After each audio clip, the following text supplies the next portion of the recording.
A man recruits a girl, trains her to kill, pays her half of what he pays the men.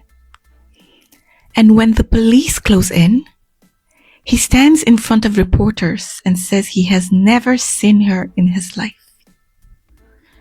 She's sitting right there when he says it. Her name is Mariam Abiola. She's 20 years old, and this is her story. Hi there. Welcome to Mom Abroad. Today is about a young girl in the city of Lagos who was hired to be an assassin with 4 confirmed kills. But underneath these events is a darker tragedy. Let's take a look. To understand the life of the assassin, you must start at the beginning. Not in Lagos, in Lafenwa, a neighborhood in Ogun State, the city known as the city beneath the rock. Mariam was born there 20 years before any of this happened. She was the second child of her parents' children. Her mother, Mrs. Abiola, told her from the time she was small that she would grow up to be a woman of wealth and repute. A prophecy received at birth, Mariam would later recall. The world did not cooperate with that prophecy. Her parents were poor, genuinely poor. The kind of poor where feeding children is already a struggle, where education is a luxury. This luxury had to be weighed against survival. Mariam stayed in school as long as she could. She made it to senior secondary school. 1 year from her diploma. 1 year. And then, both of her parents died. The details of how they died is unclear. She described it only as a mysterious circumstance. A phrase that carries more grief in its vagueness than any specifics could. She was an orphan, a teenager with no parents, no diploma, and no path forward. She had one dream though. She had always had it. She wanted to be rich. Not greedy rich. The way she described it was the way any child raised in poverty describes it. She wanted the burden to lift.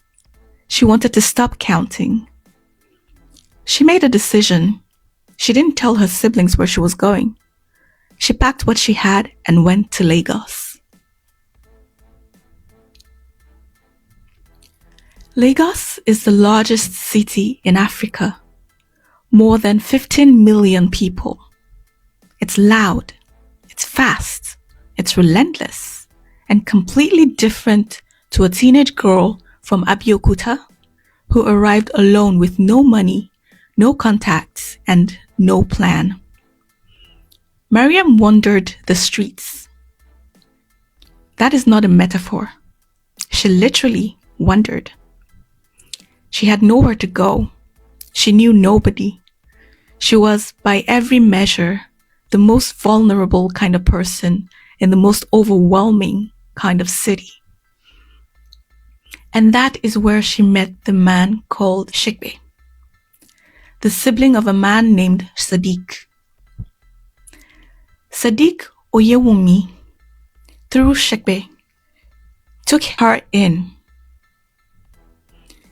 She was given a place to stay with a man called Broda Wasiu. She was off the streets. She was fed. She was, for the first time since leaving home, safe. And then she met Brother Sadiq himself. Sadiq Oyewumi was the leader of a chapter of the Aye Confraternity, one of Nigeria's most powerful and feared cult groups, with roots going back to the University of Ibadan in the 1970s. By 2018, the Aye Confraternity had evolved far beyond its university's origins. into something far darker. A criminal organization with deep roots in Lagos's working class neighborhoods, operating through violence, intimidation, and paid killings. Sadiq ran a cell of this organization out of Lasamaja, a densely populated neighborhood in Lagos. When he met Mariam, she described him as someone who came to her rescue. An angel. That word, angel. She used it, and it tells you everything you need to know about how predators find their targets. He didn't present himself as a gang leader. He presented himself as a benefactor, a brother, someone who saw a lost girl and wanted to help. He told her he would introduce her to a job that would fetch her money. She said yes. What happened next happened fast. Sadiq took her to a herbalist who gave her a black substance to eat. This was the initiation ritual. The moment she became a member of the Aye confraternity, bound by oaths she may not have fully understood, Sadiq gave her a gun. He taught her how to shoot by having her fire at a wall. 3 shots. That was her training. 3 shots at a wall. And then she was a killer. This is the part of the story that made headlines. And I want to be honest with you, this is the part of the story that is harder for me to sit with. Because Mariam did kill people. 4 of them. Between December 2017 and 2018, she killed 4 people. That is real. There were real people who died, real people who lost their lives, and I am not going to minimize that. But I want you to understand the system she was inside when she did it. Sadiq ran 3 killers, 2 men and Mariam. He assigned targets. He gave each one of them a photograph and an address. He organized the operations. He told them when and where. The method was always the same. Mariam wore a white jalabia and a white hijab. It covered the weapon. It made her look like a woman going to prayers. Harmless. Nobody stopped a woman in a white gown going to the mosque. They went at night. The 2 men will scale the fence and open the gate. Mariam would go inside. She shot her targets at close range. She told the police that none of them survived. After each killing, Sadiq paid them. He paid the men 20,000 per kill, and he paid Mariam 10,000. Half. About $7 for a life. She did the same work. She took the same risk. She walked into the same house at the same hour of the night with the same gun. In fact, she did the heavy lifting. She was the unassuming one. She pulled the trigger. And yet she was paid exactly half of what the men received. I have thought about why, and I keep coming back to the same answer. Because she had no leverage, no family to report back to, no alternative. She was worth half because he decided she was worth half. And she had no power to say otherwise. At 20 years old, after less than a year in the life, Mariam was already looking for a way out from under Sadiq, trying to find circumstances where she might have more control, more money, more power over her own situation. She was arrested before she could make the move. On July 23, 2018, a 20-year-old woman was paraded before journalists at the Lagos State Police Command headquarters in Ikeja, Nigeria. She had been arrested 1 week earlier. Recovered from her at the time of her arrest were 2 locally made revolver pistols, 2 live cartridges, and 9 rounds of 9mm ammunition. Her name was Mariam Abiola, and she had just confessed to killing 4 people. By her own accounts, none of her targets survived. Between December 2017 and July 2018, Mariam Abiola killed 4 people. 1 in the Fadeyi area of Lagos, 1 in Hassan area of Lassa, 1 in Ajah, and a 4th whose location she only named in her police confessions.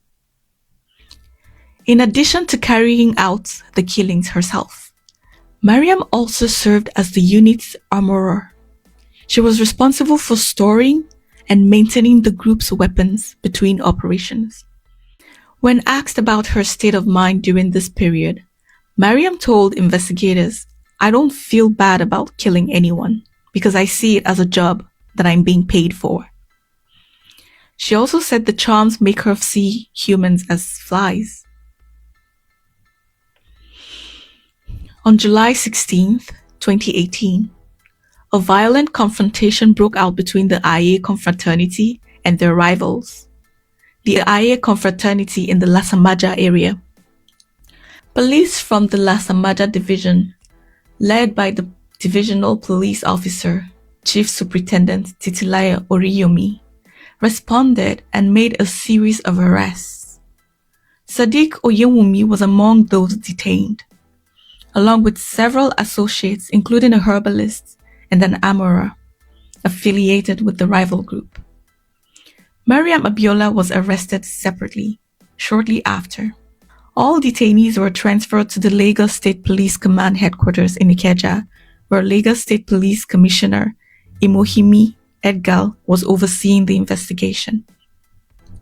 It was there that Mariam and Sadiq found themselves in the same room. Sadiq, facing the police and the assembled journalists, stated that he did not know Mariam. "We don't admit women into our fold," he said.